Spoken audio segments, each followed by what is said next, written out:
Paz do Senhor a todos, uma boa noite a todos que estão em casa, aos que estão aqui presentes. É uma grande alegria estarmos mais uma vez reunidos na casa do Senhor para louvarmos o Teu nome. Vamos iniciar este momento com uma oração e depois nós entraremos no tempo de louvor e adoração ao nosso Deus. Soberano Deus e eterno Pai, graças te damos, Senhor, por essa oportunidade. Pai, Tu és misericordioso, Senhor, e as Suas misericórdias se renovam a cada manhã, nos alcançam a cada dia, Senhor. Obrigada, Senhor, pelo Seu amor, pelo Seu infinito amor que nos alcança, Pai. Obrigada por essa misericórdia, pela Sua graça, Senhor, que tem nos alcançado todos os dias. Nós estamos aqui, Senhor, porque queremos engrandecer o Teu nome. E nós sabemos, Senhor, a Sua palavra nos diz que onde estivermos juntos em Teu nome, Tu estarás. E por isso, Senhor, nos alegra o coração. Sabemos que o Senhor está presente conosco. Obrigada, Senhor, pelo Seu cuidado de cada dia, pelo Seu cuidado, Senhor, no dia de hoje. Muito obrigada, Senhor. Esteja conosco. Visita a vida de cada um que está em seu lar, Senhor. Que os lares sejam alcançados pela Tua graça, pela Tua misericórdia, pela Tua bondade, pelo Seu amor. Prepara, Senhor, as nossas mentes e os nossos corações para recebermos aquilo que o Senhor já preparou para as nossas vidas nessa noite. Iremos estudar mais uma porção da Tua palavra, Senhor. E nós queremos que essa porção venha de encontro ao nosso coração, que nós possamos levar cada ensinamento para as nossas vidas, para o nosso dia a dia. Esteja conosco, Deus. Esteja conosco, Pai. E muito obrigada por essa oportunidade. Amém. Amém. Louvado seja o nome do Senhor. Nosso Deus é grande. Nosso Deus é muito grande. Grande em riqueza, em misericórdia, em cuidado com as nossas vidas. E por isso é nele que nós podemos alcançar a nossa vitória. Vamos declarar isso?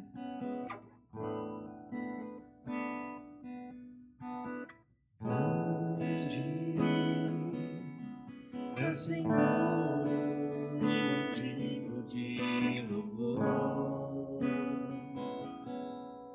na cidade do nosso Deus, seu santo monte. Alegria de toda a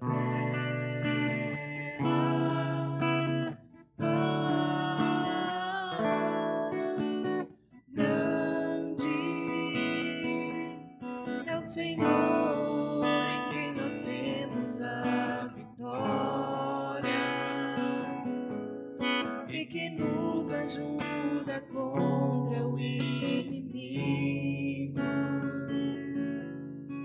Por isso, diante dele nos prostramos.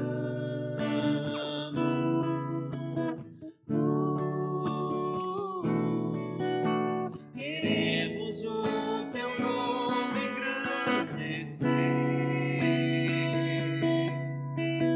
e agradecer-te por tua obra em nossas vidas. Confiamos em teu infinito amor, pois só tu és o Deus eterno sobre toda a terra e céu.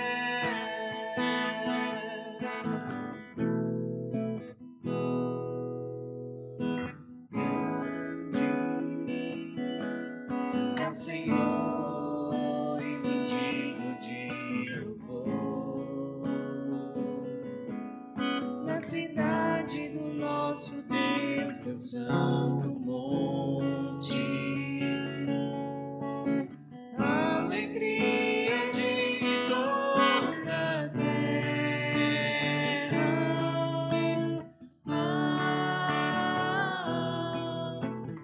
Grande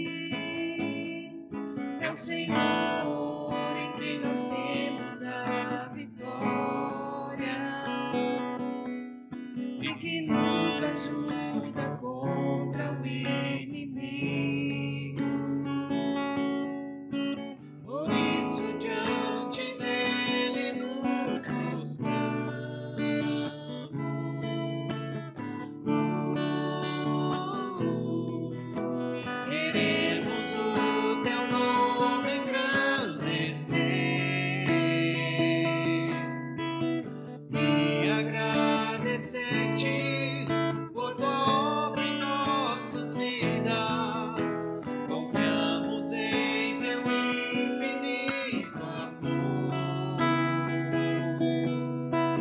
Só tu és o Deus eterno sobre toda a terra e céu.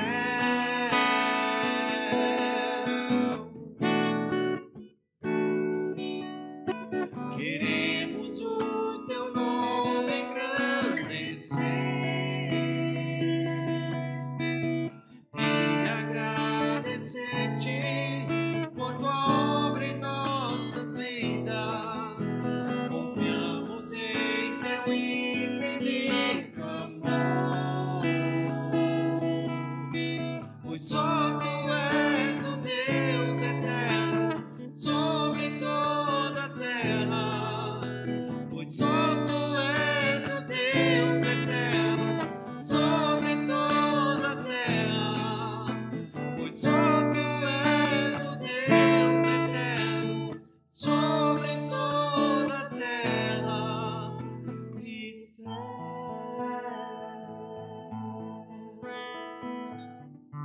Aleluia! Louvado seja o nome do nosso Deus. A palavra de Deus diz em Hebreus 11:1: a fé é a certeza daquilo que esperamos e a prova das coisas que não vemos. A nossa fé também vem de Deus e que nós possamos hoje agradarmos o coração do nosso Deus através da fé. Amém?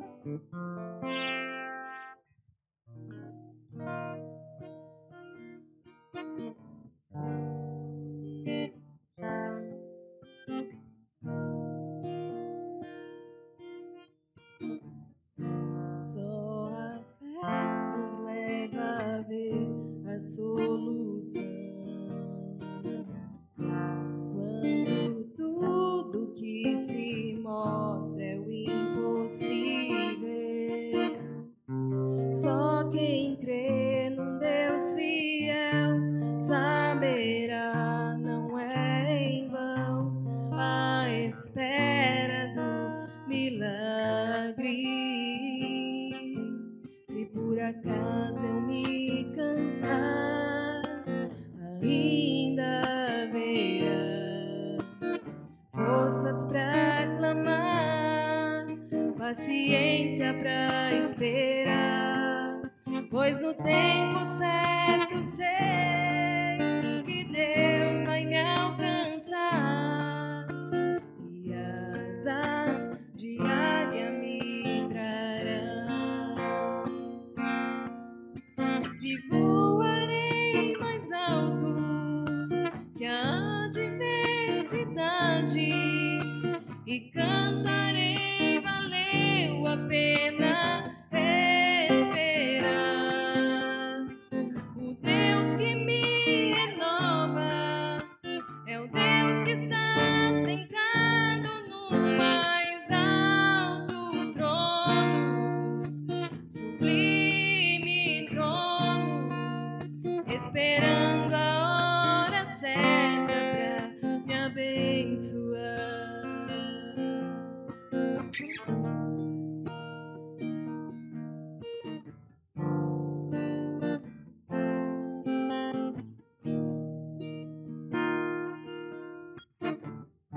Só a fé nos leva a ver a solução. Quando tudo que se mostra é o impossível, só quem crê num Deus fiel saberá, não é em vão a espera do milagre. Se por acaso eu me cansar, ainda haverá forças pra clamar, paciência pra esperar, pois no tempo certo sei que Deus vai me alcançar e asas de águia me trará. E voarei mais alto que a adversidade e cantarei, valeu a pena esperar.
abençoar. Amém. Louvado seja o nome do Senhor.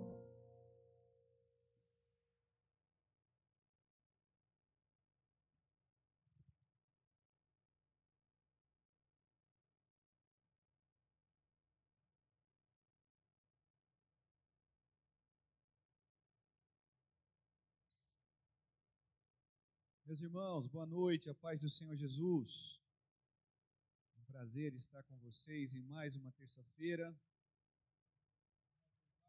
Dizer o nome do Senhor, Ele é bom, é justo, é fiel.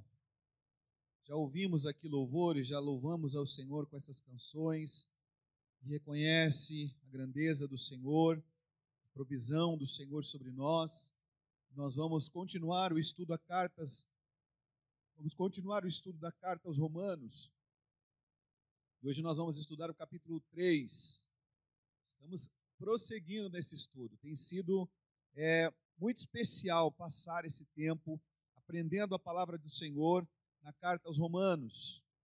Antes de fazer qualquer explanação, e nós vamos ler juntos também, e eu quero incentivá-lo a pegar a sua Bíblia, pegar um caderno de anotação e fazer as anotações necessárias para esse tempo que nós vamos passar juntos. Nós vamos fazer as anotações necessárias para esse tempo de reflexão sobre a carta que o apóstolo Paulo escreve, e não se esquecendo que essa verdade também é para os nossos dias. Eu quero dizer que essas últimas aulas têm sido aulas que elas expressam profundamente o pecado do homem. Não haverá em nós a concepção da necessidade de um grande Salvador se não houver diante dos nossos olhos, se não houver em nosso coração o entendimento de quão pecador nós somos. E é interessante que Paulo, desde o capítulo 1, do versículo 18, até o capítulo 3, versículo 20, a intenção do apóstolo Paulo, conversando com gentios e conversando com judeus, conversando com todo aquele que der crédito à mensagem do Evangelho, a todos quantos chegarem essa mensagem, é esta, que nós somos pecadores e precisamos de um grande Salvador. E nós estamos explanando dia após dia essa mensagem que Deus tem ao nosso coração. É interessante que Paulo começa aplicando porque a ira de Deus é aplacada. Eu não pedi aos irmãos da projeção, mas quero pedir perdão e já pedir que vocês coloquem para nós começarmos hoje Romanos capítulo 1, versículo 16 e 17. Vamos ver, baseado no contexto em que Paulo começa agora a explanar sobre a necessidade de um grande Salvador. Olha como ele diz no finalzinho do capítulo 1, ou melhor, no meio do capítulo 1, a mensagem que nós precisamos agregar em nosso coração, guardar em nosso coração. Olha o que ele diz: não me envergonho do Evangelho. Evangelho é o quê? Boa notícia. Porque é poder de Deus para a salvação de todo aquele que crê. E aí ele equaliza, primeiro do judeu e depois do grego. Porque no Evangelho é revelado o quê? É revelada a justiça de Deus. Uma justiça que do início ou do princípio ao fim é pela fé. Como está escrito, o justo viverá pela fé. Então o apóstolo Paulo está trazendo ao nosso entendimento que é por causa dessa justiça que é necessário que os homens entendam que nós habitamos um mundo de pecado.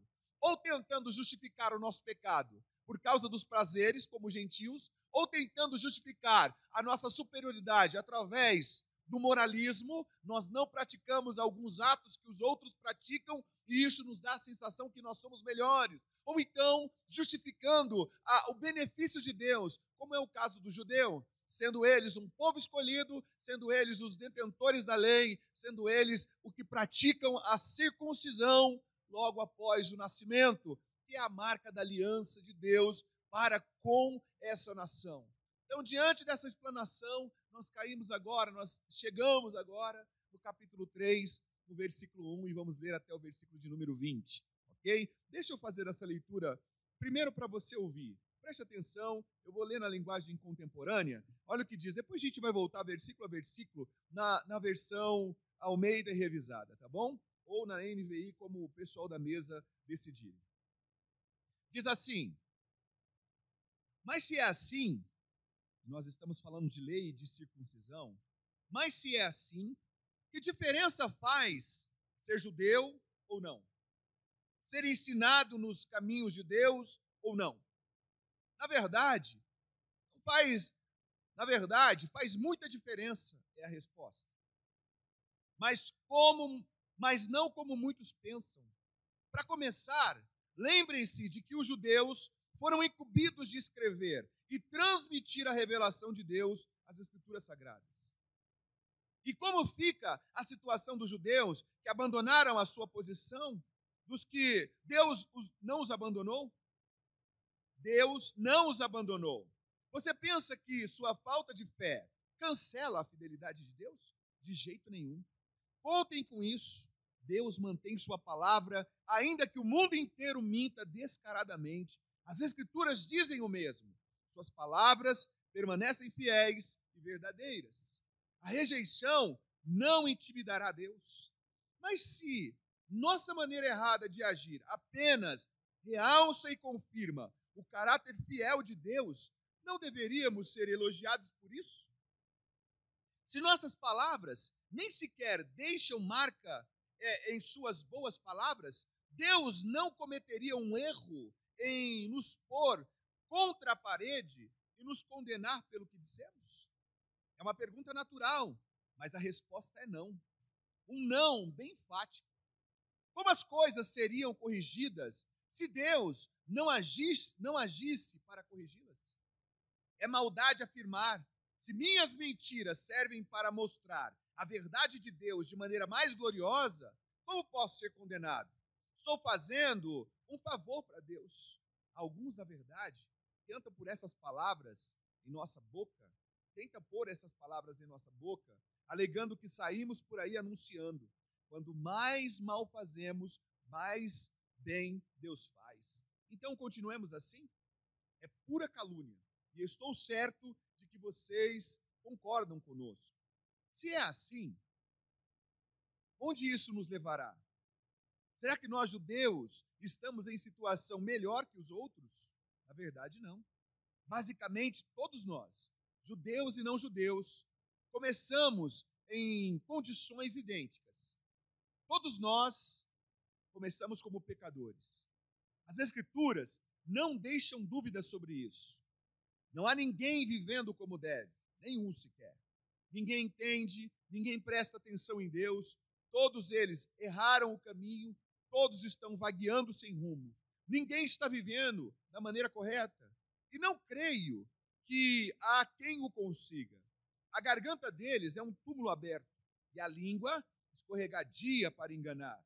Cada palavra que pronunciam está impregnada de veneno. Eles abrem a boca e espreitam o ar, e empesteiam o ar. São eternos concorrentes ao prêmio de pecador do ano, e emporcalham a terra com sofrimento e ruína. Não fazem a menor ideia do que seja viver em comunidade. Eles passam por Deus e o ignoram. Está claro que esse texto não representa o que Deus diz a respeito dos outros, mas o que diz sobre nós, a quem as Escrituras foram primeiramente endereçadas. Está claro também que somos todos pecadores, cada um de nós. Estamos no mesmo barco furado com todos os outros. Nosso envolvimento com a revelação de Deus não nos deixa de bem com Ele. Isso só faz realçar nossa cumplicidade com o pecado de todos os outros. Não é a melhor leitura que você ouviu, mas eu quis trazer primeiro nessa versão contemporânea porque ela coloca o escopo do capítulo 3 diante dos nossos olhos para encerrar o que Paulo está tratando com os judeus, com os gentios e conosco a respeito do pecado. Agora nós vamos seguir versículo a versículo, entendendo as passagens que Paulo está conversando a respeito deste capítulo 3. Eu não sei se vocês se lembram, nas aulas anteriores eu comentei que do capítulo 1, versículo 18, até o capítulo 3, versículo 20, Paulo vai falar só sobre pecado. Todos nós estamos debaixo do pecado antes de sermos justificados por Cristo. É por isso que ninguém, antes de passar por Cristo, antes de entrar pelo novo e vivo caminho, pode sobrepujar dizendo, eu sou justo, eu sou correto, eu sou moral, eu sou ético, mas se você não é justificado, não haverá salvação para aquele grande dia, na qual todos nós deveremos passar pelo trono do Senhor, seremos julgados por Ele. Paulo vem afastando todos os motivos que imaginamos ter para considerar que, do ponto de vista de Deus, nós já estamos quites com Ele. Isso torna um tanto essa leitura que nós acabamos de fazer incômoda, tanto para as pessoas irreligiosas, aquelas que não professam uma religião, como principalmente para aqueles que professam e podem estar justificando a sua salvação baseada nas suas boas obras. Nós vamos agora ver como essa mensagem do apóstolo Paulo vai terminar agora tratando conosco que ninguém será justificado diante de Deus pelas obras, como nós terminamos de ler lá no versículo 20 do capítulo 3. Os 8 primeiros versículos que nós vamos ler agora de Romanos 3, versículo 1 ao versículo 8, Paulo prevê uma conversa, Paulo prevê algumas objeções que os próprios judeus poderiam fazer com ele a respeito da mensagem que ele está entregando, do que ele terminou de apresentar no capítulo 2 sobre lei e sobre circuncisão. O capítulo 2 pode ter suscitado entre os participantes da igreja romana, oriundos de um contexto judaico, e agora vão responder a essas questões. Essas objeções não são de forma alguma críticas ao argumento de Paulo, e podem não ser objeções que ouçamos com frequência na igreja. Ninguém vai se levantar e vai fazer essas perguntas no momento em que estiver sendo discorrido a mensagem do Evangelho. Mas é interessante nós entendermos esses primeiros 8 versículos, depois voltar falando sobre eles um a um, porque é uma mensagem que Paulo já usou em Atos dos Apóstolos, capítulo 17, do versículo 22 ao versículo 31, que traz esse entendimento. Então vamos voltar agora, acompanhe na sua versão, aqui nós estamos na Nova Versão Internacional, qual é o argumento que o próprio apóstolo Paulo faz, usando-se um pretexto judaico para questionar, então, as questões a respeito da lei e da circuncisão. Ele diz assim, lembrando da aula anterior, irmãos, a gente não pode entender que agora nós estamos fazendo um estudo sistemático. Então, a continuidade do capítulo 3 ainda está atrelada ao capítulo 2, a mensagem que Paulo está falando com eles a respeito da circuncisão. Lembra? Um sinal de aliança de Deus, e todo aquele que não cumprisse com essa aliança seria extirpado das promessas que Deus tinha a todos que eram aliançados. Então, Paulo continua a história e agora Paulo vai criar um contexto de perguntas e respostas. Poderia ser essas perguntas do judeu. Que vantagem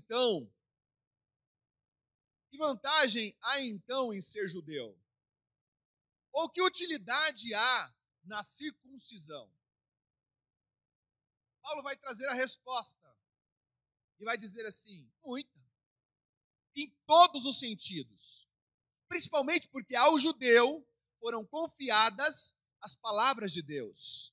Se o judeu fizesse essa objeção, esse questionamento a respeito do que Paulo estava dizendo, a respeito da lei da circuncisão, a resposta seria essa.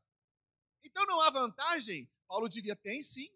Porque a vocês foi confiada a mensagem do Evangelho. Vocês lembram que no capítulo 1 e no versículo 18, até o versículo de número 32, nós encontramos a mensagem de Deus para os gentios. O que era que os gentios tinham? Os gentios tinham uma lei? Não. Os gentios tinham uma aliança? Não.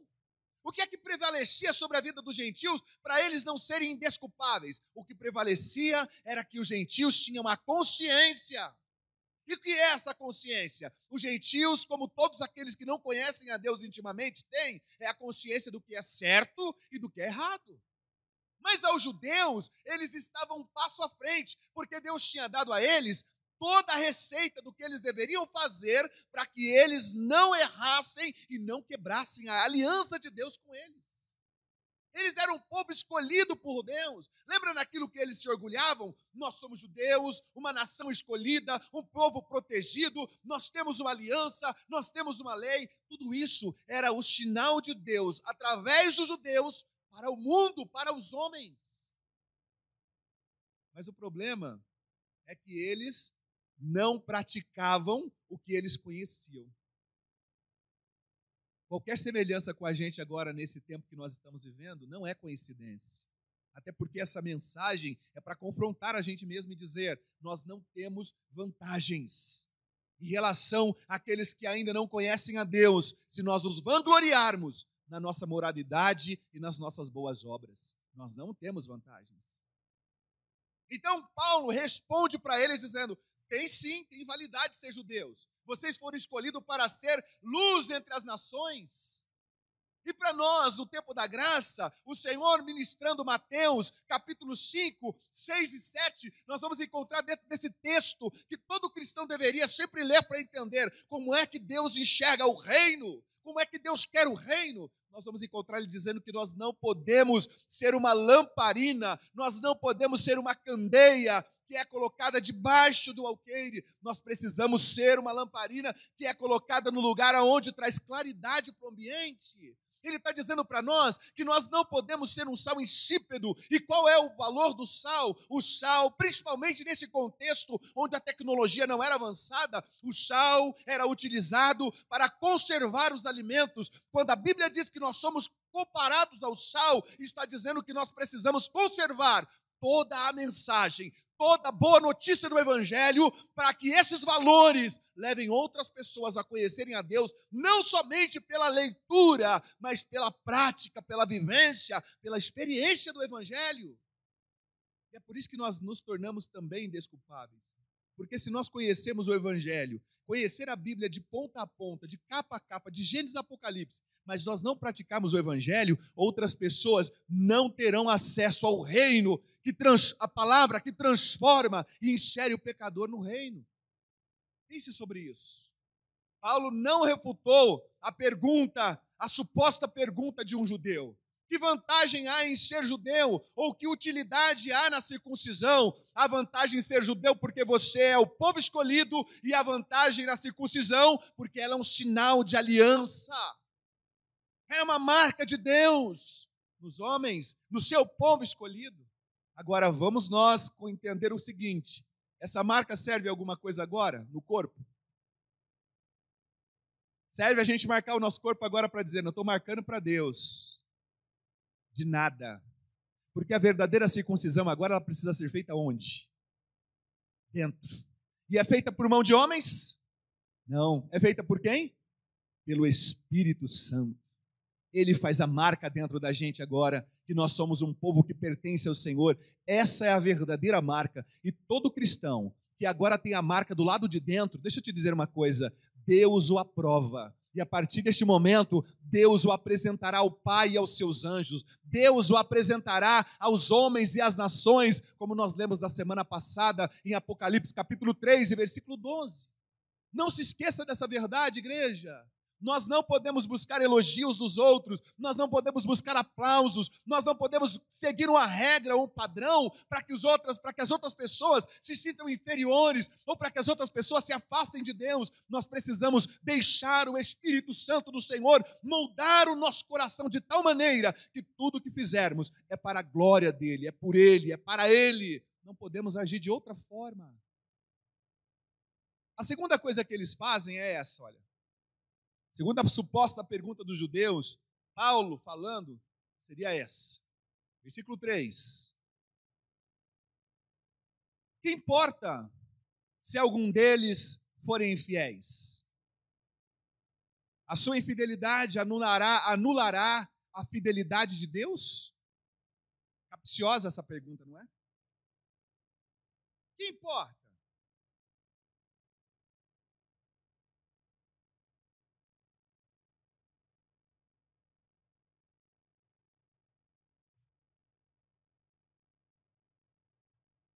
Será que a nossa infidelidade, de alguma forma, afeta a fidelidade de Deus? Será que porque alguns não são fiéis ao chamado do Senhor, ao primeiro chamado que Ele tem para nós, que é o chamado para ser filho, porque muitos não são fiéis a este chamado, quer dizer que toda a mensagem está invalidada? De forma alguma. Paulo dá a resposta. Se a pergunta é: a sua infidelidade anulará a fidelidade de Deus? Paulo diz: de maneira nenhuma. Mas o problema não está em Deus. Seja Deus verdadeiro e todo homem mentiroso, como está escrito, de modo que são justas as tuas palavras e prevaleces quando julgas. Se o homem não segue o chamado de Deus, se o homem despreza a vontade do Senhor, se o homem na sua razão, na sua emoção, na sua volição, não é tomado pelo desejo de servir ao Senhor, de amar ao Senhor e de andar conforme a sua vontade, Deus não se tornará infiel por causa dessa prática, por causa desse entendimento. Jamais. Paulo traz a resposta a uma capciosa pergunta. Deus vai continuar sendo Deus, suas palavras vai continuar tendo o mesmo peso, e ao chegar o tempo da justiça de Deus, de forma alguma o homem poderá voltar-se contra Deus, questionando a sua fidelidade, porque Ele é fiel para todo sempre. Em Deus não há mudança, irmãos, em Deus não há mudança. O caráter de Deus é bom, Deus é justiça, Deus é equilibrado. Nossa infidelidade só revela o quanto ele está comprometido com a sua verdade. A gente pode parar para pensar no que ele fez para ser fiel à sua promessa. E o que Deus fez? Deus entregou o seu próprio filho para que ele morresse na cruz do Calvário, para que nós pudéssemos ser alcançados. Eu poderia classificar isso na minha mente dizendo que essas são as últimas consequências. Deus foi as últimas consequências para que nós pudéssemos ser resgatados. Não que nós somos melhores, porque há uma mensagem aí dizendo que nós somos o centro de Deus. Na verdade, nós não somos o centro de Deus. Na verdade, nós somos alvo da graça de Deus, da bondade de Deus e da misericórdia de Deus. Mas a vontade de Jesus e a missão de Jesus era para agradar ao Pai e não para agradar aos homens. É mentirosa essa colocação, porque leva o homem a um afago, a bajular o seu ego. Eu sou importante. Você tem a sua valia, mas você não é o centro de Deus. Eu não sou o centro de Deus. Somos alvo de graça e misericórdia. Há mais supostas perguntas que os judeus poderiam fazer, e nós vamos seguir dizendo sobre elas. Olha só, uma suposta no versículo 5, vamos seguir. Mas, se a nossa injustiça ressalta de maneira ainda mais clara a justiça de Deus, que diremos? Que Deus é injusto por aplicar sua ira? Estou usando um argumento humano. E aí Paulo responde a esse suposto questionamento. Paulo responde dizendo: claro que não. Se fosse assim, como Deus iria julgar o mundo? A suposta pergunta de um judeu poderia ser essa: então, todas as vezes que eu erro, todas as vezes que eu peco, todas as vezes que eu manifesto a minha natureza carnal, adâmica, eu estou trazendo a possibilidade de Deus manifestar a sua justiça. E se isso faz com que ele manifeste a sua justiça, por que é que ele vai nos julgar? Paulo está respondendo: claro que não. Se fosse assim, como Deus iria julgar o mundo? E eu entendo que na soberania Deus providenciou todo o cenário de salvação. Mas da responsabilidade humana, cabe ao homem, inspirado por Deus, dirigido por Deus, pelo poder do Espírito Santo, dar crédito à mensagem do Evangelho. Se alguém pode alegar ainda, se a minha mentira ressalta a veracidade de Deus, aumentando assim a sua glória, por que sou condenado como pecador? Olha que pergunta mais complicada. Olha o versículo 8, que Paulo vai responder. Porque não dizer como alguns caluniosamente afirmam que dizemos: façamos o mal para que nos venha o bem, a condenação dos tais é merecida. Irmãos, nós não precisamos viver na prática do pecado para apresentar ao mundo a justiça de Deus. Guarde isso, porque não é pelo muito pecar que o mundo vai observar a grandeza de Deus, vai dar crédito à justiça de Deus, vai aceitar a bondade de Deus e vai viver o amor de Deus. Não é isso que o Evangelho tem para essas pessoas e para nós. Nós precisamos entender que uma vez, alvo dessa graça, alvo desse perdão, nós precisamos deixar o Senhor transformar a nossa mente pelo poder da boa notícia, pelo poder do Evangelho. Se a gente não permitir que esse Evangelho molde a nossa maneira de pensar, que esse Evangelho molde a nossa maneira de sentir, que esse Evangelho dá a diretriz para o nosso caminhar, então nós vamos continuar numa vida de pecado e Deus não está alinhado a um padrão de pecado. Até porque antes nós vivíamos escravos do pecado, lembra? Nós vivíamos sobre o peso do pecado. Nós vivíamos sobre a vontade da carne, da natureza humana, da natureza adâmica. Agora, justificados por Deus, quando a justiça de Deus é revelada, nós já não somos mais escravos do pecado. João diz essa verdade quando ele apresenta para nós que todo aquele que é nascido de Deus não vive em pecado. Pode ser que a gente erre o alvo quando a gente pratica alguma iniquidade, quando a gente comete algum deslize. Sim. Mas a graça do Senhor nos alcançou e nos justificou, porque não haveria como um homem chegar a Deus. Então você não precisa viver, eu não preciso viver numa vida de pecado para que a justiça de Deus seja revelada, para que a justiça de Deus seja aumentada diante dos olhos dos homens. Não precisamos. E Paulo refuta de tal maneira que ele diz que quem anda falando por aí, façamos o mal para que nos venha o bem, a condenação para estes é merecida, porque eles estão levando uma mensagem errada, uma mensagem distorcida para que os pecadores não vivam uma vida de santidade, uma vida coerente com o desejo de Deus, com a vontade de Deus para com todos os homens. E eu sempre digo, irmãos, tudo que vem da parte de Deus não vem porque Ele é um Deus que precisa ser afagado no seu ego. Não vem porque Deus é vaidoso e está dizendo, não, vocês precisam me adorar com a sua condição de vida. Tudo que Deus nos diz para fazer, Deus está dizendo porque Ele cuida da gente. Toda a diretriz de Deus é para evitar que haja morte. Toda a providência de Deus é para que nós tenhamos vida e não tenhamos julgamentos com aqueles que voltaram-se contra o Senhor. Você consegue entender isso? Precisamos entender essa verdade. É bom nós caminharmos ainda para o versículo 9 hoje, mas antes de ir para o 9, lembra que eu comentei com vocês que Paulo já tinha feito alguns argumentos baseado no capítulo 3, do versículo 1 ao 8, em Atos capítulo 17, do versículo 22 ao 31. Vamos ler? Vamos ver o que ele disse. Então Paulo levantou-se na reunião do Areópago e disse, atenienses, vejo que em todos os aspectos vocês são muito religiosos. Pois andando pela cidade, observei cuidadosamente seus objetos de culto e encontrei até um altar com esta inscrição, ao Deus desconhecido. Lembram quem eram eles? A cidade de Atenas era uma grande metrópole, uma cidade muito visitada.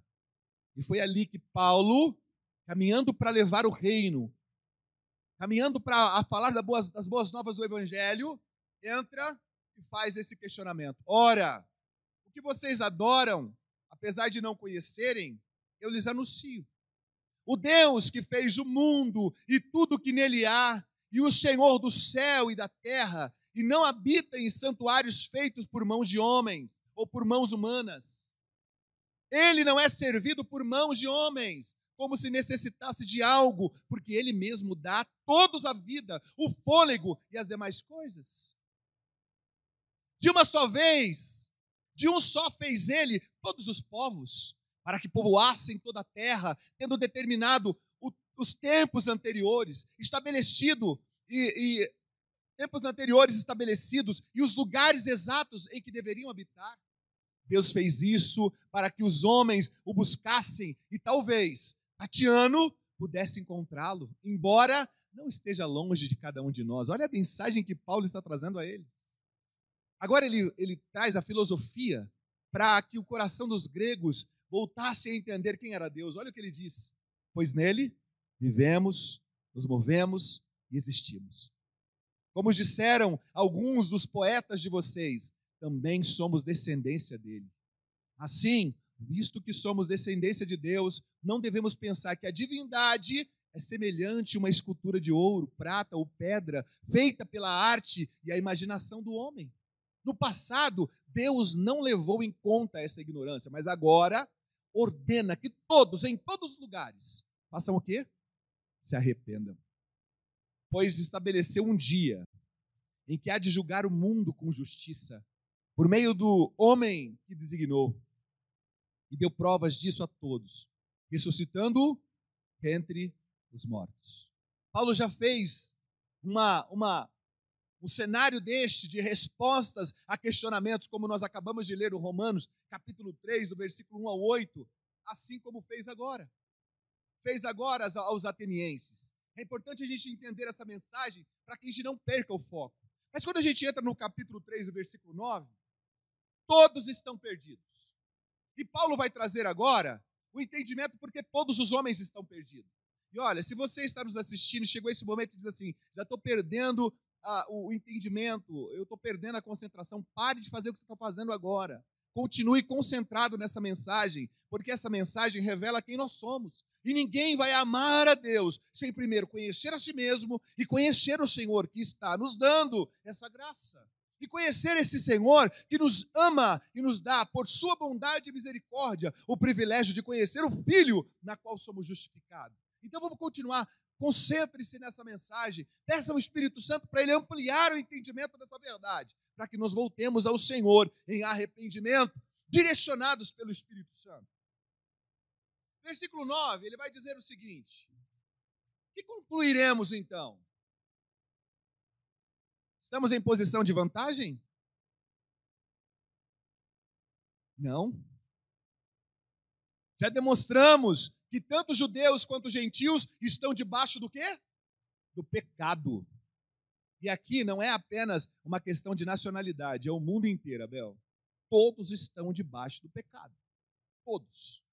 Antes de serem alvos da graça de Deus, de ser justificado por Jesus, todos os homens estão debaixo do pecado. E é por isso que a gente precisa do Salvador. Paulo está trazendo essa resposta,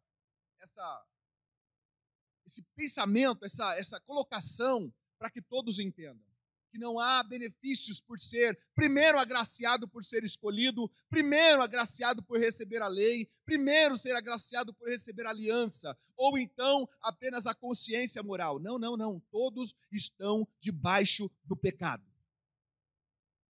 É interessante que do 9 ao 18 agora, Paulo vai usar dois extremos. Todos e ninguém. Todos e ninguém vai ficar latente agora diante dessa explanação. Já demonstramos que tanto judeus quanto gentios estão debaixo do pecado. E aí ele continua, como está escrito, não há ninguém justo, nenhum sequer. E aqui nós precisamos entender que quando Paulo está apresentando que todo está debaixo da lei, todos estão debaixo do pecado, melhor dizendo, perdão, todos estão debaixo do pecado, ele está dizendo, se você ainda não foi justificado por Jesus, você está debaixo do pecado. Mas eu sou uma pessoa boa, eu sou uma pessoa moral, eu sou uma pessoa ética, eu sou uma pessoa generosa, eu sou uma pessoa caridosa. Não importa, se você ainda não foi justificado por Jesus, recebendo dele perdão através da sua graça, você continua debaixo do pecado. Não há um justo sequer. E aí ele começa a ampliar esse entendimento dizendo, primeiro, não há quem entende.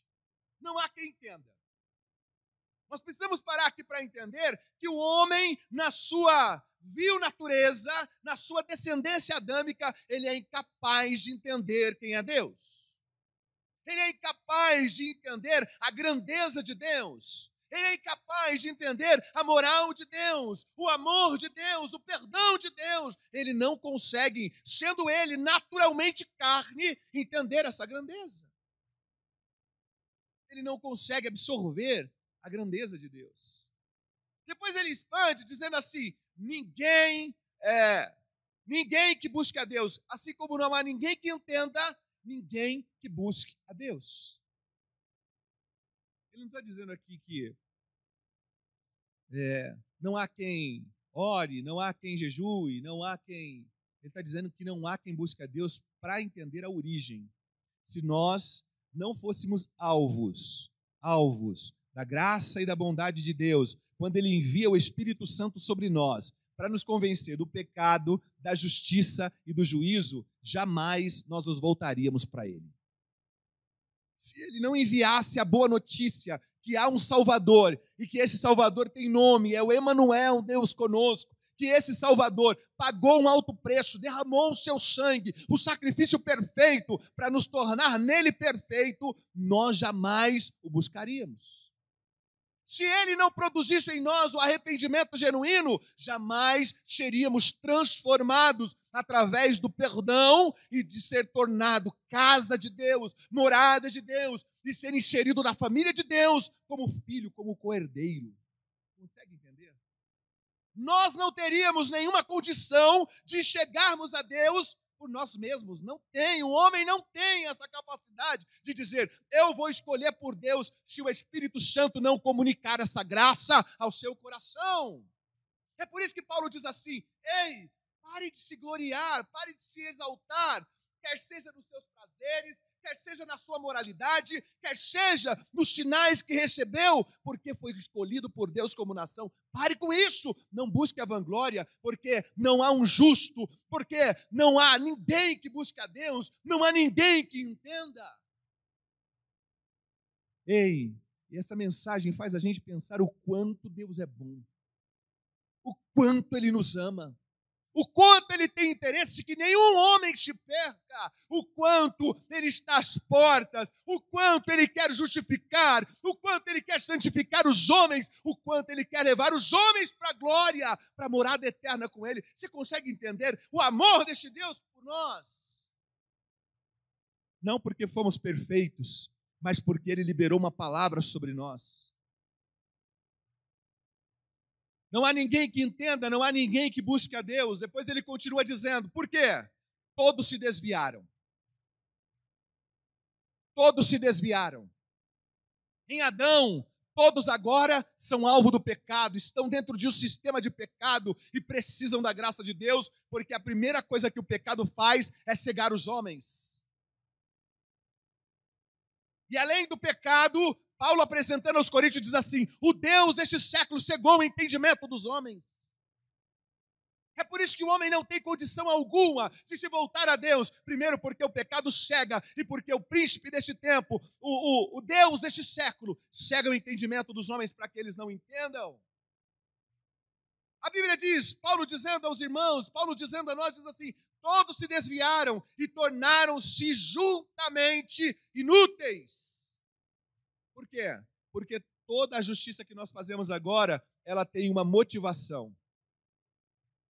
Tudo que fazemos agora precisa estar recheado de significados que nos justificam. Justificam, além de justificar, tem que ter um desejo de gloriar-se, de receber a glória. E tudo isso é inútil. Não há ninguém que faça o bem. Talvez você diga assim, mas como isso acontece? Porque todas as vezes que nós estamos fazendo algo para alguém, estando debaixo do pecado. Deixa eu fazer aqui, abrir um parênteses aqui, porque parece que nós estamos falando de todos que já foram nascidos novamente em Cristo, que estão no mesmo patamar. Não, Paulo está falando aqui de gente gentílica, que vivia agora baseado nos seus prazeres, desprezando Deus, adorando as coisas criadas. Paulo está dizendo de gente moralista, que acha pelo que está fazendo vai ser justificado, e Paulo está dizendo de gente religiosa, que por causa da aliança, por causa da lei, por causa da circuncisão, se gloriavam de ser especiais e agora olhavam para os outros com um olhar de desdém, com um olhar condenatório. São para este público que Paulo está dizendo, Até porque, quando nós estamos ministrando aqui, nós chamamos a atenção de todo cristão que tome cuidado. Cristão, não é pelo que você faz que você será salvo.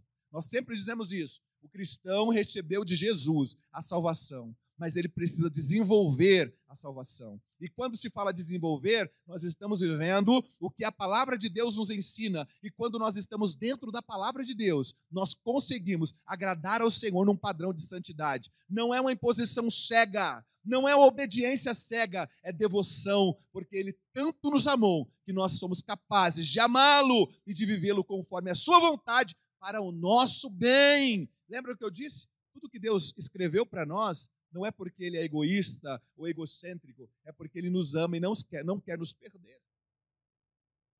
Quando nós falamos aqui sobre estar debaixo do pecado, se você não foi justificado ainda, se você não confessou com os seus lábios, não creu com o teu coração, você ainda continua debaixo do pecado e você precisa da graça de Deus para entrar nos céus pelas portas, para conhecer o Filho, para conhecer o Pai, para ser morada do Espírito. Não tem outro jeito, não tem outra forma. Quando se fala que nós éramos juntamente inúteis, que não há que ninguém que faça o bem, está dentro de um contexto que tudo que os homens fazem tem segundas intenções. Tudo que os homens fazem tem motivações, sejam elas quaisquer, mas existem por trás de todas as ações daqueles que andam debaixo do pecado, interesses. E é a estes que a mensagem do Evangelho está constrangendo o coração e dizendo: toda a motivação agora daquele que nasceu de novo é agradar ao seu Deus, é viver em conformidade à sua vontade, é viver para Ele. Essa é a verdadeira vocação do cristão, viver para Deus. Ele anda um pouco mais e dizendo assim: não há um sequer, não há ninguém que faça o bem, não há um sequer. Depois o versículo 13: suas gargantas são um túmulo aberto, e suas línguas enganam. Veneno de serpentes está em seus lábios. Suas bocas estão cheias de maldição e amargura. Vamos falar do versículo 13 e do versículo 14. O que Paulo está dizendo? Que da boca do homem que anda debaixo do pecado não saem coisas boas. É como se nós entendêssemos que dentro do homem há um cemitério de coisas que não servem. Há um cemitério de podridão. E tudo que vem do homem não o faz bem. Vou dizer uma coisa: o Evangelho nunca mentiu para ninguém. Porque quando o Tiago escreve a sua carta, ele diz assim: olha, todas as guerras, todas as dissensões vêm de onde? De dentro. Porque é dentro do homem que está as piores coisas. É dentro do homem que ainda está debaixo do pecado que está toda a inverdade, todo padrão amoral. Mora dentro do homem que está debaixo do pecado. É por isso que ele está dizendo que tudo que esses homens dizem, que tudo que essas pessoas que estão debaixo do pecado fazem, está exposta, chega às narinas dos outros. E não é uma forma condenatória que nós estamos expondo, é uma forma explicativa. As suas línguas enganam. Tiago também explica para nós qual é o poder dessa língua. Lembra quando nós estudamos sobre Tiago? A língua, ela é comparada ao fogo. Ela é capaz de incendiar uma floresta.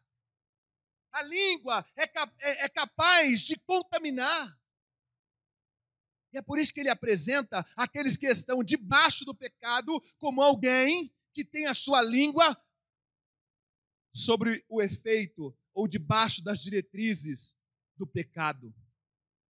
E olha, é tão profundo que ele fala que venenos de serpentes estão em seus lábios. E quando a gente olha para a serpente, o veneno de serpente foi Deus que permitiu, como consequência do pecado, estar sobre ela, e ela usa o veneno para se defender. Quando alguém está no seu ambiente e ali despercebido, ela ataca e aplica o seu veneno. Mas o seu próprio veneno é capaz também de ser um antídoto que cura o homem da morte. Agora, quando o veneno vem de alguém que está debaixo do efeito do pecado, está debaixo do pecado, esse veneno não traz vida, esse veneno traz morte.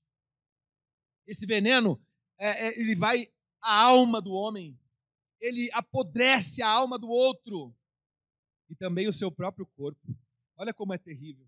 Suas bocas estão cheias de maldição e amargura, porque a palavra dessas pessoas que estão debaixo do pecado, elas não medem esforço para alcançar o seu objetivo. Sejam elas encharcadas de lisonja, sejam elas inflamadas pelo fogo da inveja, mas elas sempre têm um padrão para alcançar os outros. Suas bocas estão cheias de maldição e amargura, porque o que fala não está alinhado ao que o próprio Tiago escreve, que a nossa boca, ela pode amaldiçoar, mas ela pode abençoar, e quando nascemos de novo, nós abençoamos ao invés de amaldiçoar. Ele explica, seus pés são ágeis para derramar o quê? Para derramar sangue. Será que não é o que nós estamos enxergando nesses últimos dias? Pais contra filhos, filhos contra pais, governos uns contra os outros, juízes buscando os seus próprios prazeres, a sua própria satisfação e as suas ideologias, filhos sendo abandonados, crianças sendo mortas por motivos fúteis. Por quê? Porque os pés daqueles que estão debaixo do pecado se apressam para fazer o quê? Para provocar ruína, para derramar sangue. Ele diz, ruína e desgraça marcam os seus caminhos. Ele está trazendo aqui uma explanação, uma explicação de por que todos os homens estão debaixo da lei. Ou melhor, debaixo do pecado, me perdoe. Ele termina dizendo, e não conhecem o caminho da paz.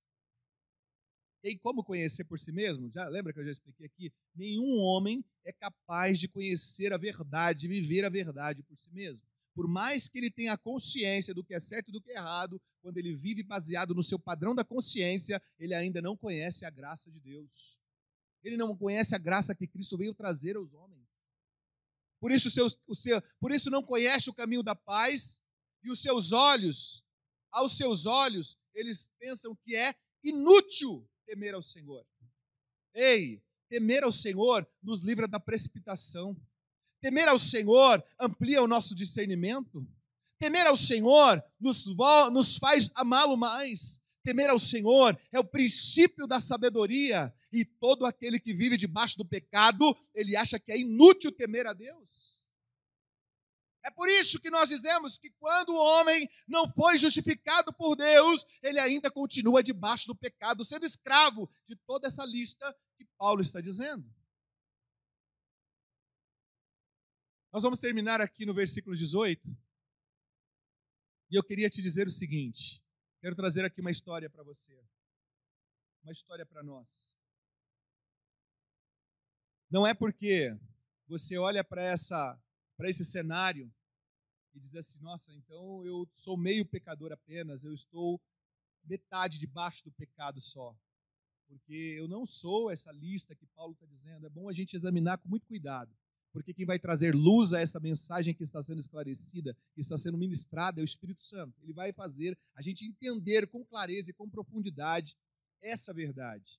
Mas eu queria te dizer uma coisa, vamos contar uma história aqui de 3 nadadores profissionais. Eles querem agora sair do Havaí e chegar até o Japão. E aí, um é péssimo nadador. Começa nadando, logo nos primeiros 20 metros, essa pessoa vem a morrer. Mas os outros 2 continuam. O segundo é um pouco mais forte, mais preparado, avança um pouco mais adentro para atravessar as águas, mas não consegue. Anda lá os seus 50 quilômetros aí nadando e morre. O terceiro já é profissional e ele tem, na nossa visão, toda a capacidade de chegar do outro lado. Então ele nada, mas ele nadou lá os seus 200 quilômetros e também não conseguiu chegar ao Japão. Ele morreu. E aí eu pergunto, quem é que morreu melhor? Aí a gente vai falar assim, o primeiro, o segundo, o terceiro. Eu vou dizer uma coisa, não há explicação de quem morreu melhor. Há explicação de que todos morreram. E é assim que a gente se vê quando nós olhamos para essa lista de quem está debaixo do pecado.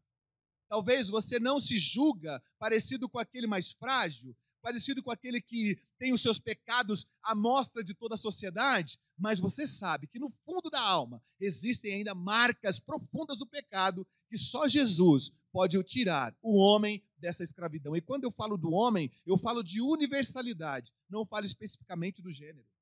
Só Jesus pode tirar o homem dessa condição. Por isso não importa o quanto você está no ápice de qualidade moralmente dizendo, ou de ética, se você não passou por Jesus, o conselho é, entenda os seus pecados, deixe o Espírito Santo trazer luz a estes pecados, para que assim você volte ao Senhor e entenda que dele vem a nossa grande salvação. Para encerrarmos, dentro do que nós explicamos do versículo 10 ao versículo de número 18, eu queria que você anotasse aí, pelo menos 7 efeitos desses pecados que nós dizemos aqui. Vamos lá? O primeiro que você toma nota aí é a nossa posição legal. Nossa posição, ninguém é legalmente justo diante de Deus. E os feitos de ninguém, por mais que as pessoas façam demais, vai mudar isso. Somos culpados e nós estamos condenados, porque não há um justo sequer. Segunda coisa, segundo efeito desse pecado, segundo efeito do pecado. A nossa mente é atacada, é alvo do pecado. Por quê? Porque não há quem entenda. Porque a nossa essência, a essência da natureza do homem está corrompida pelo pecado em Adão. Não compreendemos a verdade de Deus por nós mesmos. É por isso que nós encontramos em Efésios capítulo 4, versículo 18, que os homens estão obscurecidos no entendimento. Olha lá, ó. Eles estão obscurecidos no entendimento e separados da vida de Deus por causa da ignorância em que estão devido ao endurecimento dos corações. E aí é uma verdade que Tim Keller faz questão de trazer ao nosso coração. A ignorância não causa a dureza do coração do homem, mas a falta de entendimento, ela sim é capaz de trazer essa dureza de entendimento, essa dureza de coração. Então pense, não é a ignorância que causa a dureza do coração. É o quê? É a falta de entendimento. Nós precisamos entender o amor de Deus, o poder de Deus, para que nós possamos viver uma vida de liberdade, como João 8,32, e conhecereis a verdade, e a verdade vos libertará. Terceira coisa, nossas motivações, elas estão comprometidas. Por quê? Porque dizemos, porque Paulo diz, não há quem busque a Deus. Ninguém de nós desejamos de fato encontrá-los. Antes, quando o homem está no pecado, o que ele faz? Ele se aproxima de Deus. Lembra de Adão? Ele foge de Deus. Adão, onde tu estás? Ele fugiu do Senhor e se escondeu por causa do pecado. Assim somos nós. As nossas motivações, quando somos encharcados pela moralidade ou pela religião, nós fugimos de Deus, ao invés de nós o encontrarmos. Quarta coisa, todos desviaram. Os nossos desejos estão também comprometidos. Aqui é um eco de Isaías 53:6, que diz, todos nós, tal como ovelhas, nos desviamos. Cada um de nós se voltou para o seu próprio caminho e o Senhor fez cair sobre ele a iniquidade de todos nós. Existe em nós uma deliberação em nossos desvios. O pecado pode ser definido como nossa exigência de autodeterminação, do direito de escolher os nossos próprios caminhos. Mas Salomão escreve o que para nós? Há caminhos que para o homem parecem o quê? Perfeitos. Mas aonde eles vão dar? Na morte. Quinta coisa, a nossa língua. Somos enganadores. Somos venenosos, mordaz. Blasfemos o que dizemos. A imagem é de uma cova de corpos, como eu disse aqui quando estava falando sobre o versículo, onde há ser vivo, ou melhor, ser que foi morto dentro ali, como se fosse um cemitério no seu interior. As palavras são palavras decadentes. Usamos a língua para mentir, para proteger os nossos interesses e para prejudicar os interesses alheios. Quando isso acontece? Quando o homem está debaixo do pecado. Sexta coisa, os relacionamentos. Os nossos pés apressam para derramar sangue. É assim que o pecado afeta os nossos relacionamentos. Corremos para ferir o outro, às vezes literalmente, mas com maior frequência, tentando pisotear quem se interpõe em nosso caminho. Por que ficamos com raiva das pessoas? Porque elas nos bloqueiam. Bloqueiam o nosso acesso a um ídolo que nos causa prazer. Comprometem o nosso conforto, ou impedem uma promoção, ou fizeram com que nos sentíssemos fora de controle, ou desfrutam de um relacionamento que nós gostaríamos de ter. Quantas coisas nós podemos entender que o pecado, ou estar debaixo do pecado, compromete os nossos relacionamentos. E por último, o nosso relacionamento com Deus. Quando diz, não há nenhum temor a Deus. É importante a gente terminar aqui dizendo que Paulo está trazendo ao nosso coração que quando o homem está debaixo do pecado, não há quem busque a Deus, não há quem faça o bem.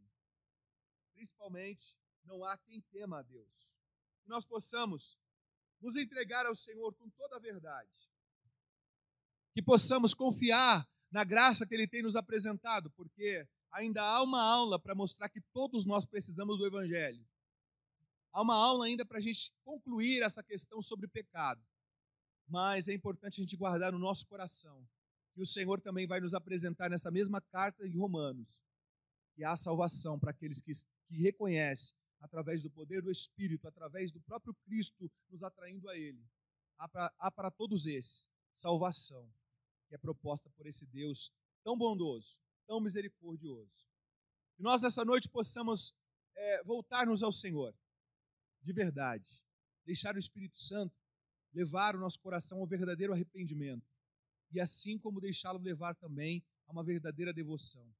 Porque se nós tentarmos nos justificar diante do Senhor, nós estamos ainda debaixo do pecado.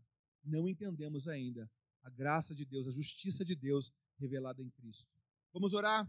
Se você pode aí na sua casa, se coloque de pés e nós vamos orar ao Senhor, pedindo a Ele nessa noite que nos ajude a compreender a boa e perfeita vontade que Ele tem sobre nós. Nos ajude a entender que dele é o querer e o efetuar. Nos ajude a compreender que Ele só foi morto porque os homens pecaram, porque os homens não conseguem voltar-se a Deus pelos seus próprios esforços ou pela prática da religião morta, da religião fria. Só através de uma intimidade com Deus de verdade, nós poderemos voltar à vida. Vamos orar a Ele? Nosso Deus, muito obrigado por esta oportunidade que nos concede nessa noite. Chegamos à Tua presença em nome do Teu Filho Jesus Cristo e oramos ao Senhor pedindo perdão pelas nossas faltas, pedindo que o Senhor abra o nosso entendimento. Espírito Santo, abra a nossa mente, confirma essa boa palavra em nosso coração, essa boa notícia que é a notícia de salvação, a boa notícia do Evangelho. Nós sabemos que em nós não há, por mais que nos esforcemos, bem algum. Nós sabemos que pelas nossas próprias justiças jamais alcançaríamos a eternidade, a comunhão com o Senhor, mas por intermédio de Ti, Jesus, por intermédio do Teu sacrifício, fomos levados de volta ao Pai, fomos levados agora como filhos diante do Pai e somos justificados dos pecados, de toda prática moral, de tudo aquilo que nos fazia satisfazer os nossos próprios desejos, as nossas próprias práticas de delitos era para nossa satisfação, mas hoje, Senhor, queremos viver para a Tua glória, queremos viver em Ti, queremos frutificar, porque o Senhor é a raiz, o Senhor é o tronco dessa árvore que produz vida. Nesta noite, ajuda-nos a compreender esse Evangelho. Se o pecado nos confronta, se quando falamos de pecado nos entristece, se quando falamos de pecado, Senhor, há em nós o sentimento, a vontade de fazer qualquer outra coisa que não seja compreender quem somos de verdade, que a Tua presença em nós nos faça compreender que essa mensagem é importante para saber quem éramos ou para saber quem somos e para que nós venhamos entender que só Jesus é a porta de escape para aquele que está condenado por causa do pecado. Ajuda-nos a chegar a Ti, Senhor. Ajuda-nos a praticar atos de justiça. Ajuda-nos a abandonar a velha maneira de viver e a viver uma novidade de vida abundante contigo. Nós oramos essa noite, Senhor, porque confiamos no Teu poder e na Tua graça. Sabemos que em Ti há poder suficiente para nos levar a essa vida profunda, essa vida verdadeira. Por isso damos graça ao Senhor, por isso louvamos ao Senhor pelo estudo da carta aos Romanos, Pai. Por essa verdade chegar aos nossos ouvidos e ao nosso coração. Espírito Santo, amplia o entendimento a todos que passaram esse tempo aqui. Eu, na minha limitação, posso não ter, e eu sei que eu não consegui trazer todo o que essa mensagem é capaz de produzir, mas o Senhor pode fazer, e essa palavra é viva, ela é eficaz, pode trazer aos corações esse entendimento. Te damos graça nessa noite, Pai, nos lançamos sobre a Tua dependência e glorificando o Teu nome, porque Tu és o Deus de amor. No nome do Teu Filho, Pai, te agradecemos. Amém. Amém. Vamos louvar ao Senhor.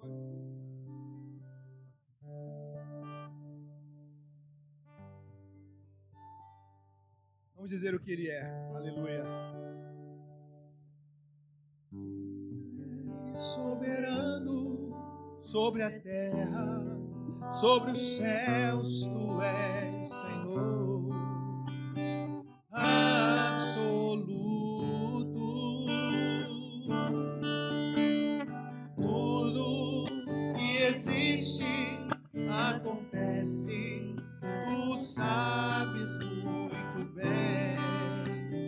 Tu és tremendo. E apesar, diga para Ele.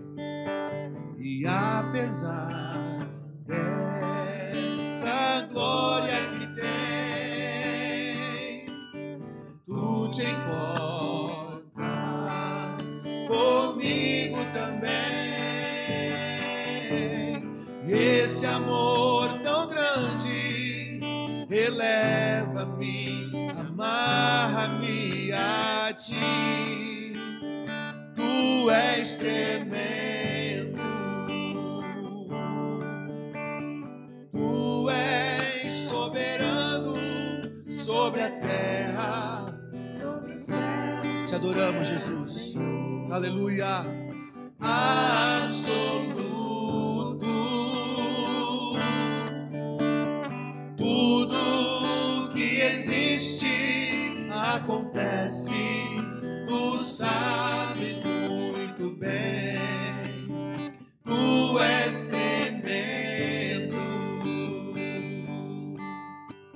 E apesar desta glória que tens, Tu te importas comigo também. E esse amor tão grande eleva-me, amarra-me a Ti. Tu és tremendo. Aleluia. Só lembrando vocês que nessa semana, no domingo que passou, nós entregamos as cestas que nós temos convidado você a participar com a gente. Tem sido um tempo de bênção. Louvamos ao Senhor. Muito obrigado pela sua parceria conosco para alcançar as pessoas que estão em necessidade desse tempo de pandemia. Deus seja louvado por sua vida e por sua contribuição. Já comunicar que fizemos o pedido de mais 15 cestas e você pode participar com a gente dessa iniciativa para esse mês de julho, que começa a partir de amanhã. Então eu quero convidar você a estar com a gente nessa empreitada, levando o amor de Cristo através da prática. Então vamos fazer isso e eu conto com você. Se quer saber como participa com a gente das doações dessas cestas, se você quer ser um doador, o valor dela é R$85, e você vai encontrar aí nos flyers que estão sendo compartilhados nas redes do Ministério Arca, como contribuir para viver esse tempo com a gente, abençoando outras famílias. Quero convidar você também a fazer parte com a gente do Cultuando em Família, toda quinta-feira. Sente com a tua família. Se você não fez essa experiência ainda, já são 100 dias de pandemia praticamente. Se você não teve essa oportunidade, volte com a gente para esse tempo. Marque na quinta-feira um período de adoração, um período de louvor, um período de oração com a sua família. É bom quando a gente vive em comunhão, quando a gente vive essa unidade. Deus opera, Deus derrama da sua graça sobre o seu povo, nos fortalecendo e nos edificando. Participe com a gente com essa iniciativa toda quinta-feira, marque um período, Cultuando em Família, e publique lá se você puder para incentivar outras famílias a fazer o mesmo que nós estamos fazendo. E os de casa, eu convido todos vocês, entre com a gente nessa iniciativa, vamos seguir juntos, juntos somos mais fortes, e o reino é fortalecido também. Quero contar com você. Domingo será a nossa ceia do Senhor. Nós estamos fazendo a ceia tanto presencial, quanto a ceia também através da transmissão do culto online. eu queria convidar você que quer participar, que entre em contato com o Ministério Arca, com a nossa secretaria através do e-mail ministérioarca2013@gmail.com, e lá dê o seu nome da sua família que vai participar, porque nós temos o espaço limitado para receber os irmãos que querem cultuar presencialmente. Como é o culto de ceia e muita gente vai participar, não deixe para o final de semana. Nós estamos recebendo muitos pedidos para entrar na agenda ou para entrar no cronograma de participação do culto. Na última hora, você corre o risco de ficar de fora, porque quando der o limite, não dá para receber um número maior do que o que se inscreveu. Então, faz isso. Entre lá e reserve o seu momento com a gente, tá bom? Deus abençoe a sua continuidade de semana. Vamos ficar unidos em Cristo. E a leitura que nós continuamos é Mateus, tá? Se você não sabe, nós estamos lendo a carta de Mateus. Entre lá também nas redes sociais e você vai se atualizar do capítulo que nós estamos lendo neste período, tá bom? Feche os teus olhos. Pai, obrigado por este tempo, obrigado pela tua palavra, obrigado por tua proteção, por tua companhia nessa caminhada. Espírito Santo, continue nos levando a uma mente regenerada, a um coração sábio, a um coração que teme ao Senhor. Nos ajude nesses tempos difíceis a aguardar o grande dia da volta de Cristo, e nós entendemos que pelos cartazes que estamos vendo, Senhor, se é breve essa data, se abrevia este tempo para que chegamos a conhecer o Senhor face a face, como está na tua palavra. Senhor, fica conosco na continuidade dessa semana. Espírito Santo, nos desperta para a oração, para a leitura da palavra, para a meditação dos evangelhos. Ajuda-nos a compreender a vontade do Senhor fora deste contexto também, de receber a palavra aqui enquanto ministramos, Pai. Abençoe todos os lares, todas as famílias, aqueles que estão desempregados, abre as portas, se a provisão, os que estão enfermos, Pai, acuda na necessidade, os que estão, Senhor, com o coração dilacerado pela ausência de um ente querido, fortaleça, console os corações, Pai, porque entendemos que o mundo aqui, Pai, viveremos um tempo de vida limitado, mas a eternidade nos aguarda e o desejo de estarmos em Ti para toda essa eternidade, Deus. Ah, Deus, prepare, Senhor, a oportunidade para que este teu filho, essa tua filha que assiste e quer reconciliar-se contigo, Pai, tenha essa oportunidade de fazer isso aos olhos de muitas testemunhas, Pai, confessando, declarando o Senhor sobre a sua vida e também, Senhor, descendo as águas batismais. Nós oramos confiando na tua graça, no teu poder e na tua presença, no nome do teu Filho Jesus Cristo. Amém, amém. Estende as suas mãos, que a graça do nosso Senhor e Salvador Jesus, o amor de Deus, a comunhão e a consolação do Espírito Santo permaneça em nós hoje e sempre. Dizemos amém. Deus te abençoe. Fique com Deus.